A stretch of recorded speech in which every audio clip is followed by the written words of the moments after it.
Eleanor Williams. Untold Stories from the West. New Austin. Dry, dangerous, and hot as hell. If the snakes don't kill you, the insanely hot sun will. Nearly every living thing here would probably just prefer it if you were dead and rotting in the heat. I'd be traveling for the whole day, and Sora was exhausted. Desperately needing a break, we came to a stop at Henningenstead. The area seemed peaceful enough, so I decided to make camp. I set up my blanket under a big tree and gathered some branches for a fire. The sun, which had been following me all day, was now setting below the horizon. The fire started up easily enough, and I knew I'd be thankful for it when night finally came. The nights here can be notoriously chilly. I took Sora's saddle off and placed it on the ground. I gave her coat a nice brush and then fed her some carrots. I cupped some water in my hands and moved them to Sora's dried lips.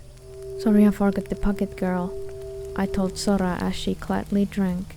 She didn't seem to mind. She was just nodding and being her calm self. I decided to make myself a cup of coffee and enjoy the beautiful sunset. I took my boots off and stood them up side by side. Last thing I wanted was a rattle making a new home in one of them.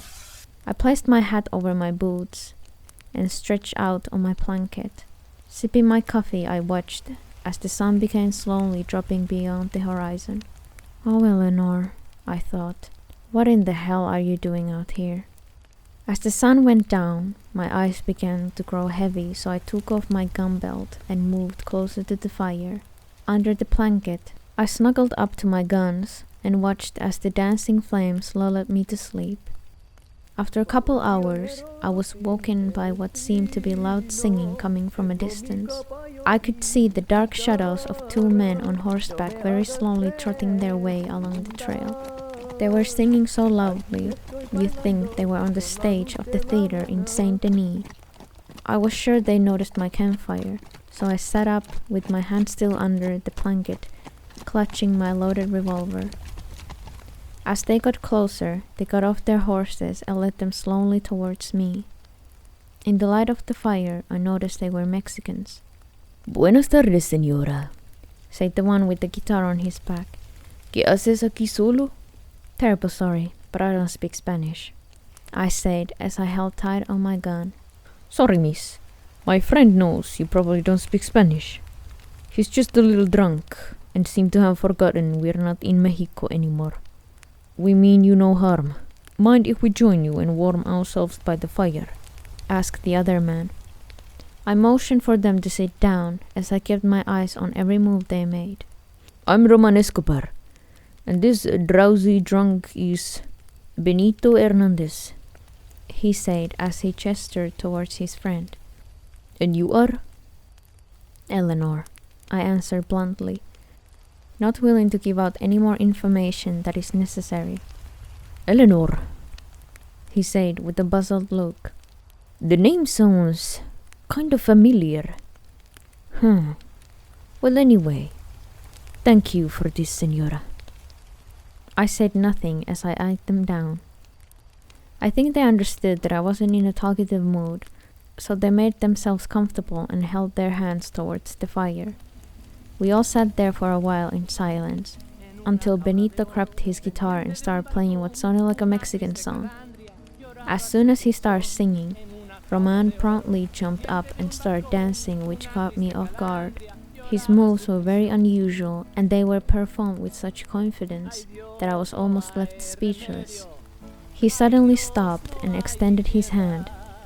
"Care for a dance, señora?" he asked politely.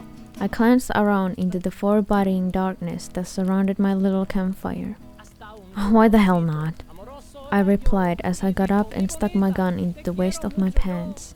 He was a good dancer, and the song was a catchy one. It was about time I let myself have some fun and relax a little. After all, they both seemed harmless enough. I threw some more wood on the fire, and we danced to Benito's cheerful tune. A huge smile appeared on my face, as my hips couldn't help but move to the rhythm of the song. The rising flames of the fire were casting long shadows across the sloping terrain behind us. Our shadows looked like dark, distorted giants moving on a different plane of existence, seemingly unaware of the difficulties and struggles of this harsh world. As I danced, I wasn't thinking about my past nor my future. I was just here, right now, dancing without a care. My troubles and fears were just sitting there beside us, patiently waiting for us to finish. They would get their wish all too soon, because after what seemed like only minutes, the tunes died down, and so did my carefree spirit. Benito had played and sung his hair out, and had now passed out into the drunken slumber. This moment we had shared, although brief, was a welcome respite. Roman and I continued to stay up and chat. As we stared into the fire, he started telling me about his past and how he became the man he is. When I was a child, my parents were gunned down by the Lobos. I watched as they were slain in front of me like dogs. I ran away terrified as I cried out for mi mama y papa. I was too young to do anything else. I ran, and I ran. As I cut out of their view, I hid in some bushes. After a while, they gave up searching, and the outlaws just let me go. They probably figured I'd die out there alone in the wild. Sometimes I wish that had happened. Sometimes I wish they'd kill me too that night. But I found the way to survive. I made my way to America, and ended up being taken by a gunslinger known as El Indio. He would teach me everything I know. After that time, I was roaming from place to place, while also killing the odd del Lobo whenever I got the chance. Always thinking, maybe one day I'll come across the man who unloaded the shotgun into the face of my pleading papa, who was on his knees begging for the life of his familia. Maybe one day I can look upon on the face of the man who kicked my poor mama to the ground and shot her in the back, leaving her screaming to die a slow and painful death. I put my hand on his shoulder, and I couldn't help but feel great sympathy for this poor man. I'm sorry, Roman. I can't imagine what that must have been like. The Lobos, I thought. I know them all too well. They've really been around for a long time, even before I was born, it seems. Probably causing terror and grief every place they've ever been. Did you ever find that evil bastard and put him down? I asked. He looked at me with an intensity in his eyes and said, Yes, I did, Senora. I found that man. I came face to face with the one who butchered my parents. When I slowly pushed my blade into his throat, I stared into his eyes and watched as his evil soul left his body. I got my revenge. But the pain, Senora, the pain from the loss of my parents still exists, and I don't think it will ever leave me. And I know they would have never wanted me to become a killer. He laid down on the grass and stared up at the sky and said, So now, I dedicate my life bringing justice to those who seek it. I live now, Senora, as a bounty hunter. He's a bounty hunter, I thought. My heart jumped into my throat. Shit. I hope he hasn't made his way to Strawberry and seen my poster. He mentioned my name was familiar to him. Was that why? Or was it some other reason? Maybe I shouldn't let him see me in the bright light of day just in case. That sounds good. Helping those who need it, I replied and turned my back to him. I'm going to get some sleep. Good night, Roman. Buenas noches, Eleanor, he said as he placed his sombrero over his face. Waking up, I noticed the fire had nearly died, and all the small flickering light of the embers remained. The sun was about to rise, and I had to continue my journey. I got Sora ready and kicked Roman's leg to let him know I was leaving. Hey, just wanted to let you know that I'll be on my way now, I told him. He woke up with a start and shouted, Whoa, I did not sleep with your daughter, senor. You got to believe me. On Benito's life, I swear it. I left out a soft giggle. Poor Roman must have been locked in a dream that has his life hanging in the balance. He coughed, rubbed his eyes, and gathered his senses. Oh, it's you, he said. All right. Where will you be going? To Armadillo to meet a family member, I answered, which was an absolutely lie. Last thing I needed was a Mexican bounty hunter knowing my business. I walked around to Sora, so that she was between the two of us. Roman sat up and mentioned that if I ever needed his help, he'd be available. Said he'll head up to Tumbleweed and then make his way back north to Annesburg, and that he'd only be a telegram away. I told him I'd keep it in mind, and then hopped into my saddle. Benito was still passed out, snoring, as I started to make my way to Armadillo. When I got to the small town, some things felt familiar, but some things had also definitely changed. I couldn't hear the saloon being loud, as it used to be. There seemed to be less people out on the streets too. Parts of the town almost looked abandoned, almost like a ghost town. It had somewhat eerie feeling about the place. I wonder how this had came to be. I pulled up to the saloon and hitched Sora up out front. I pushed open the saloon doors and walked over to the bar. The saloon was almost empty. The place looked very worn out. What'll be, ma'am? The bartender asked as I leaned into the bar. Whiskey and some information, I told him. What kind of information you looking for? He asked as he poured me a glass. You wouldn't have happened to see a very young red-haired woman around these parts recently, have you? I quietly asked him.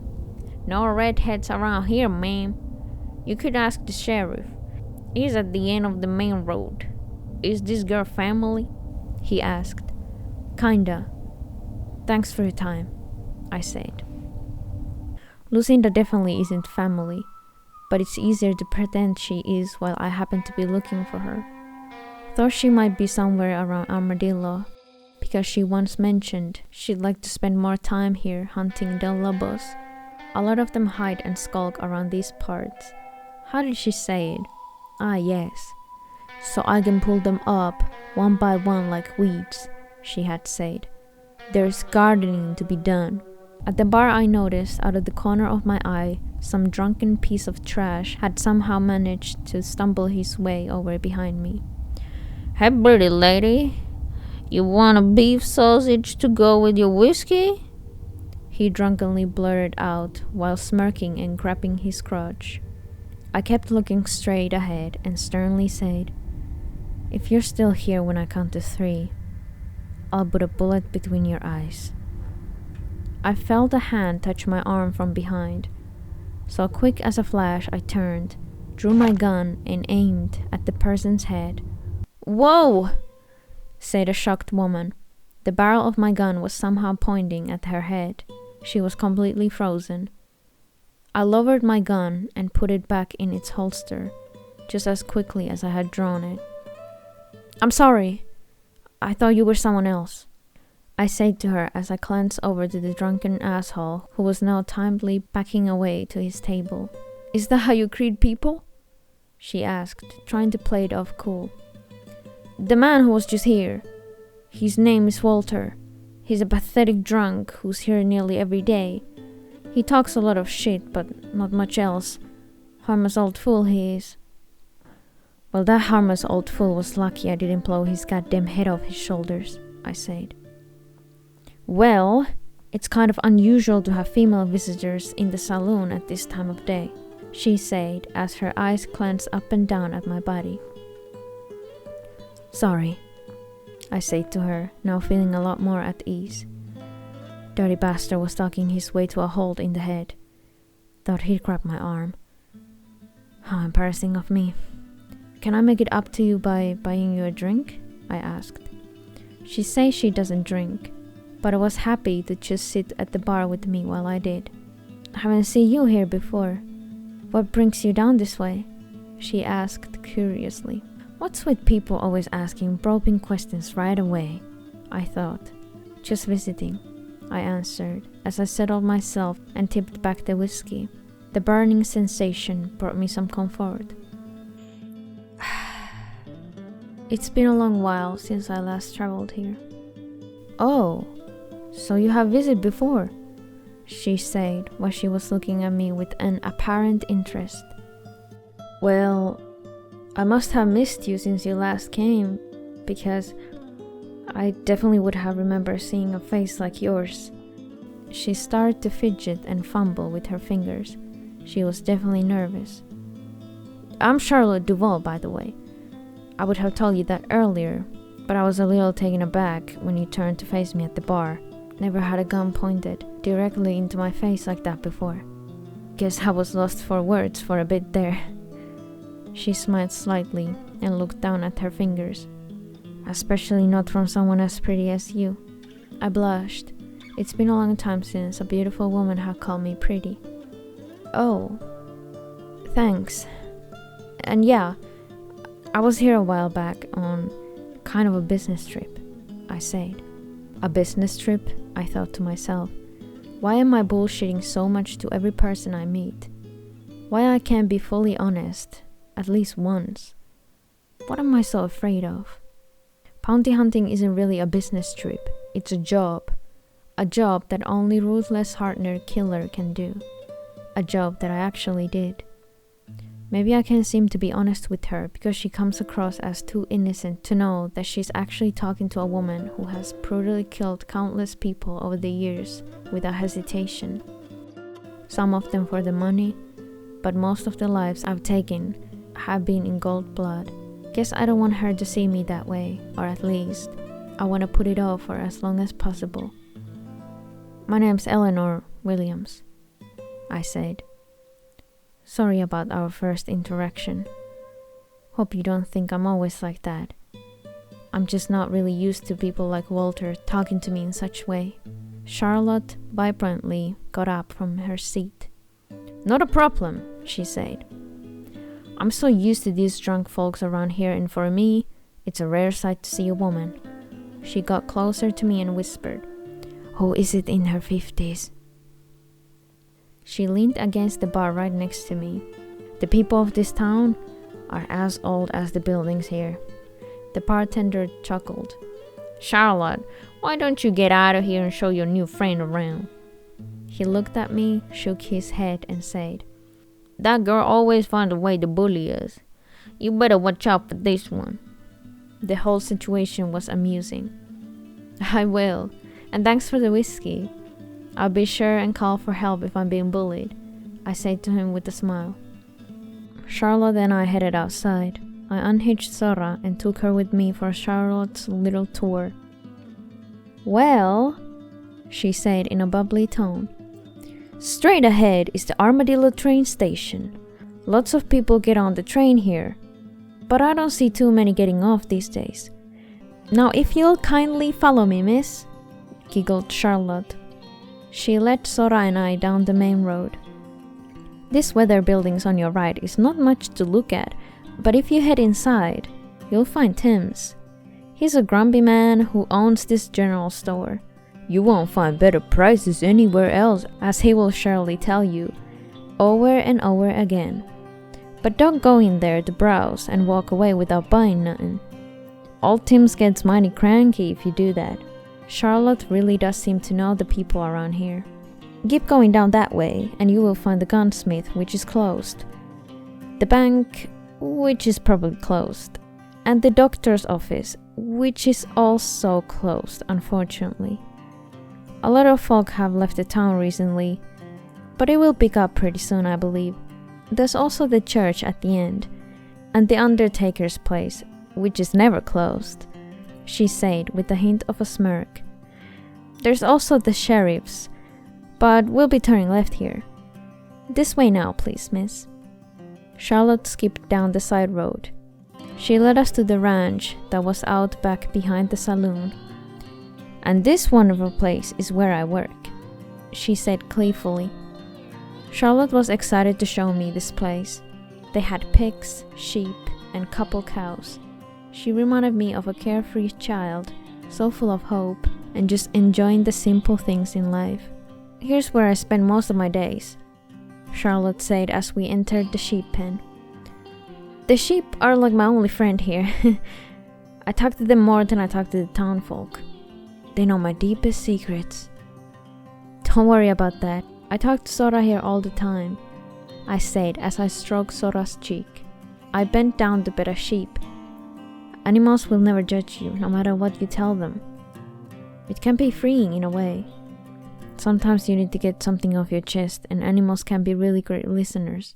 I spent the rest of the day with Charlotte, helping her around the ranch with what I could.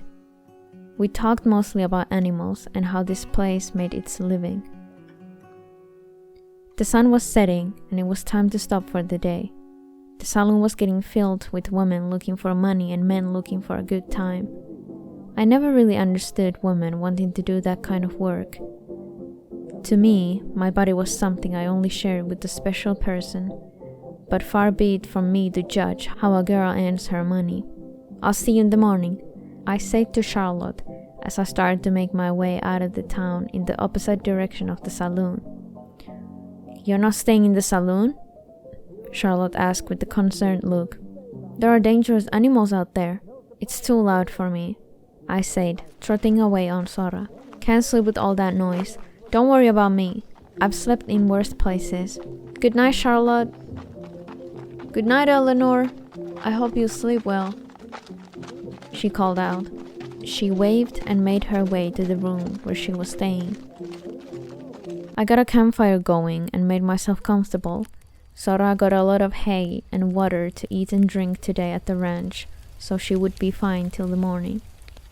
I went through my usual routine and laid down to get some sleep. As I closed my eyes, I heard footsteps. They were easy to hear because the grass was bone dry and it made a distinct noise when walked on. Why the hell can I ever sleep in peace these days? I thought to myself. "Who's there?" I asked as I got up, gun pointing towards the sound.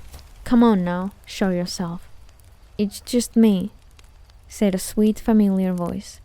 A careful, slow-moving figure emerged out from behind a cactus. Their face became clear as they walked towards the fire. It was Charlotte, and she was holding something in her hands. "Second time you've pointed a gun at me," giggled Charlotte. "It's becoming our special greeting." I smiled at her gently and motioned for her to sit beside me.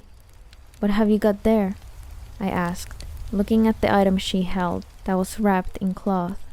"This is an apple pie I packed for you," she said. "I just figured, after helping me at the ranch today, you'd be a little hungry." I stared at her in amazement as I took the apple pie in my hands and unwrapped it. The sweet and earthy aroma of the cinnamon rose up to meet me. I closed my eyes as the smell instantly brought me back to a simpler time in my life, where I was a little girl, hanging out in the kitchen on a Sunday, watching my grandmother bake. I opened my eyes and gazed at the Charlotte's gift. The apples on the top had a generous close to them, and the sweet-smelling crust was a deep golden brown. It was all very symmetrical and looked professionally done. My eyes were filling up with tears. A simple yet gracious act that someone had done for me had suddenly made me emotional. I couldn't help but burst into tears. Charlotte's gesture was the nicest and kindest thing anyone had ever done for me. How could a stupid pie make me seem this vulnerable? There I was, guard completely down, letting someone see me cry over an apple pie. I had never shown anyone this side of me. I guess it's true when people say that we reach our breaking point after carrying too much weight on our shoulders. Charlotte didn't think twice. She grabbed my hand and gently caressed it, which instantly had a calming effect on me. It was as she was an angel sent there to make me feel safe and let me know that it was okay to show vulnerability once in a while. After that sudden release of emotion, I took a bite of the warm pie. An intense sweetness washed over my taste buds like a tidal wave. The sweet, yet spicy taste of cinnamon again made me think of my loving grandmother. She made the best raspberry pies. It tasted so delicious. Thank you so much for this, I sniffled. You're so welcome. It's my mother's recipe, she said proudly. Tell your mother I say thank you. Maybe I can convince her to share this wonderful recipe with me someday, I said. I looked at her and noticed that her bright expression had turned to sadness. She's looking down on us from heaven. I'm sure she sees you enjoying the pie, she said, with a sorrowful frown on her face. Oh, I'm sorry, Charlotte, I said. I had no idea. She moved her gaze towards the fire, like she was about to relive what she was going to say. When I was 12 years old, bandits came here and slaughtered dozens of innocent people, including my parents.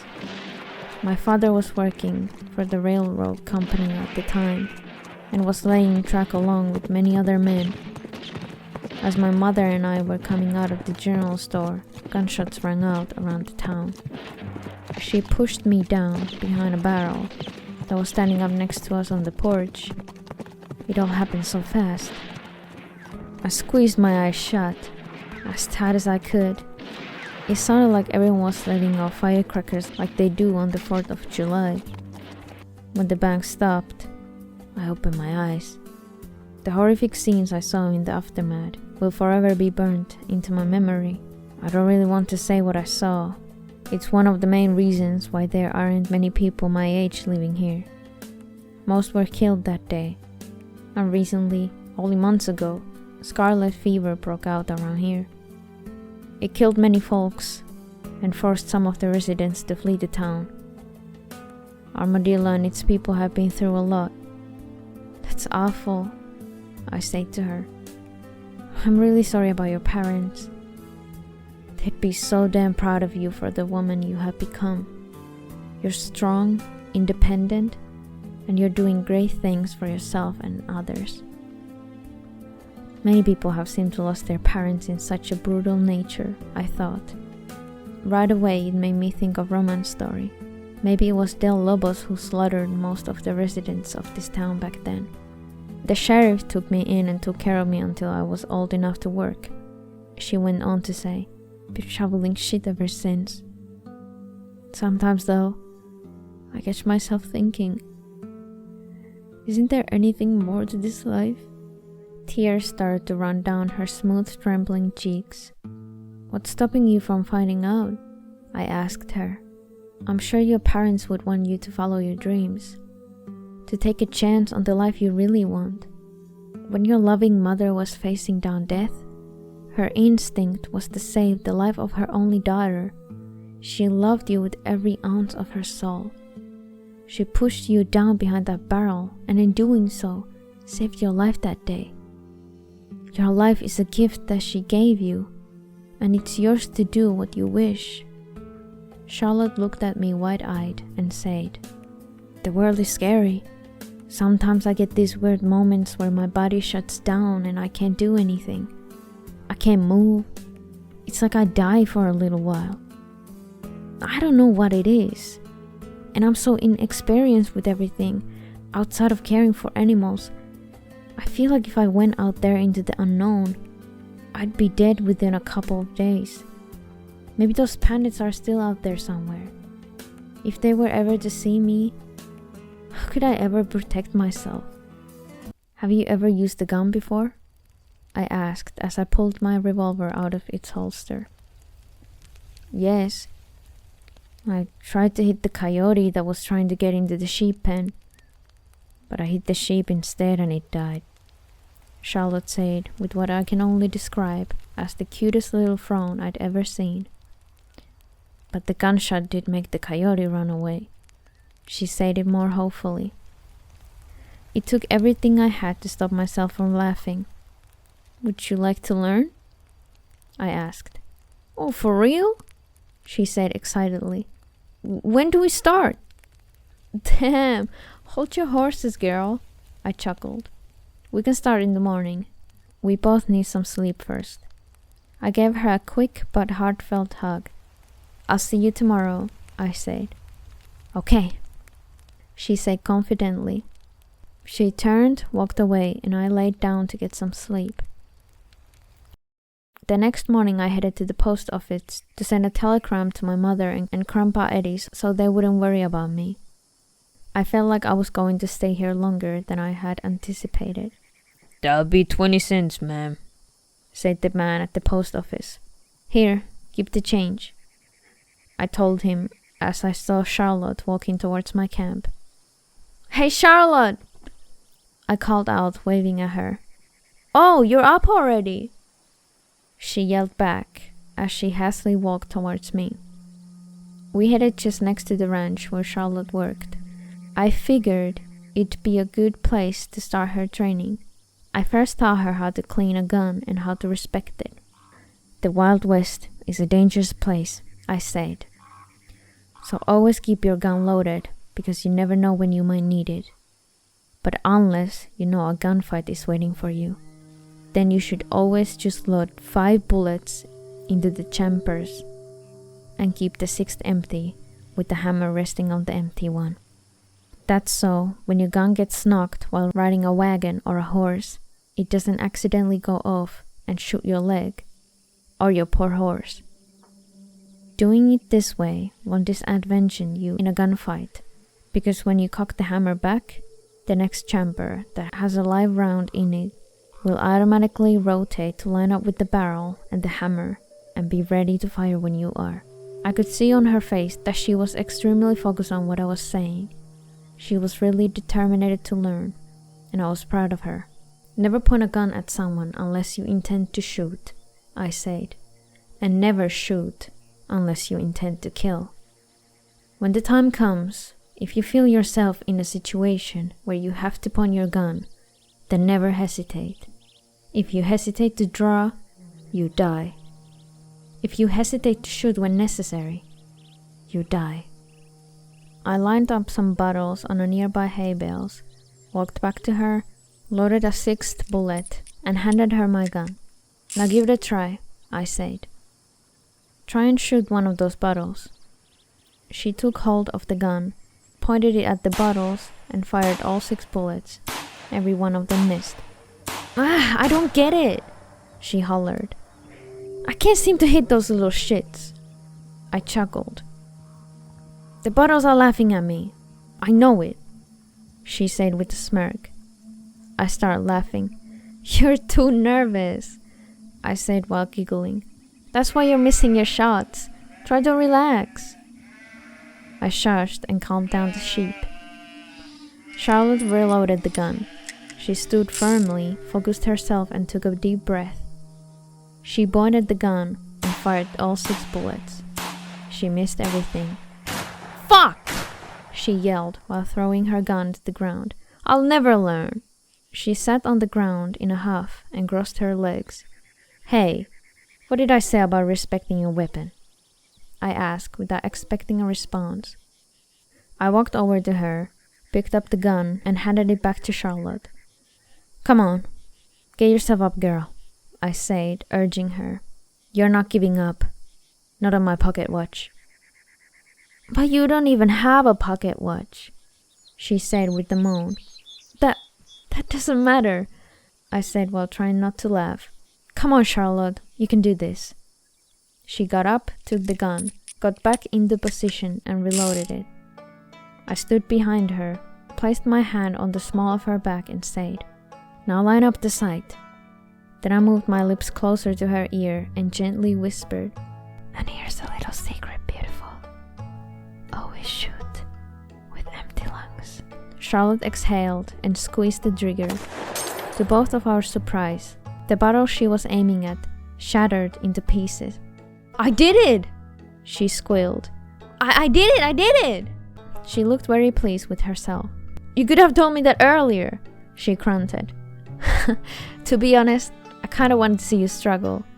Can't give you all the golden nuggets of information right away, I joked. Our training went on for the next 2.5 weeks. She wasn't perfect and still missed at times, but she was still better than most inexperienced people I've seen shooting at bottles. I had told her that it's a lot easier because the bottles don't move. I suggest that on her own time, she should try and shoot some coyotes or rabbits next time because they will move, and you can't expect dangerous people to just stand still like bottles lined up on a hay bale. It was my last night in Armadillo, and Charlotte and I were eating popcorn around the campfire. We were drinking some apple juice that she had made. The coyotes better watch out next time they go sniffing around your sheep, I said, smiling. They won't know what hit 'em. I'm proud of you, girl. You improved a lot. Charlotte looked a little upset. Where are you off to now then? She asked. I'll make my way to Strawberry, I said. The town's got something I need. What? She asked. Something very important, I said. But you don't need to know or pay it no mind. You've got the ranch to worry about and practicing your gun skills. Oh, please, please, please, take me with you, she begged. I can help. I'll practice every day, and you say it yourself. I've learned so much. The moment where I'm going to have to tell Charlotte the harsh reality, or at least some of what I do, has finally come, I thought. I really was not looking forward to this. I hope she won't think differently of me. Charlotte, I said very calmly, the life I lead, it's dangerous. How do you think I earn my money? Well, I don't really know, she admitted. I just thought maybe you saved up your money. I rob and steal from folk, Charlotte, I confessed. Sometimes it can get quite intense and very risky. I thought that might be the case, she said. I can do that too. I know I can. I can be your backup, part of your posse. Come on. You know you're going to miss my apple pies if you leave me here. Charlotte folded her arms and pouted. I started to laugh while I had some popcorn in my mouth. Well, okay then, I said as I finished my mouthful of popcorn. If you can handle knowing how I get by, then you can come. Plus, you know, I could really use your baking skills sometime in the future. Charlotte pumped her fist. Yes, she cheered. Just know that it'll be dangerous, I warned. If we get backed into a corner, we won't be shooting at bottles. Yes, I got it. She beamed. I'll be careful. I'll be ready. There's a horse at the ranch I can take. Her name is Dakota. Okay. We'll leave at first light, I said to her. Charlotte left and went back to her room. I had told her to pack her things and to be ready to ride at dawn. It was a misty morning, and when the sun started to rise, it brought up an eerie feeling about the place. The future was unknown, and we were going to ride straight for it, not knowing what's to come. It was exciting. While hiding out and laying low back at the camp with Mama and Grandpa, I had missed these kind of feelings. I soon met with Charlotte, and we set off for Strawberry. After a few days, we'd made it. Gosh, I had forgotten just how green and lush this area was. The air here was so fresh, it filled my lungs and energized me. It cleared my eyes, refreshed my body and my mind. I could smell the scent of a local flora floating on the wind, the dew from the grass in the morning. In many ways, this place was the exact opposite of Armadillo. But as beautiful as it was, the all too common dangers of this world still lurked around every corner. First order of business was that we had to get some supplies from the general store. Charlotte and I hitched our horses down the road a little bit and started walking up the stairs. We were walking beside the general store when I heard someone say my name. Eleanor Williams? A woman from behind me said carefully with a stern voice. I stopped walking and stood completely still while still facing forward. "Who's asking?" I demanded from the person behind me. "I'm a bounty hunter, and you got a quiet price on your head," she replied. I could hear her pull back the hammer on her pistol. What in the hell do I do now? I thought to myself, my adrenaline rising.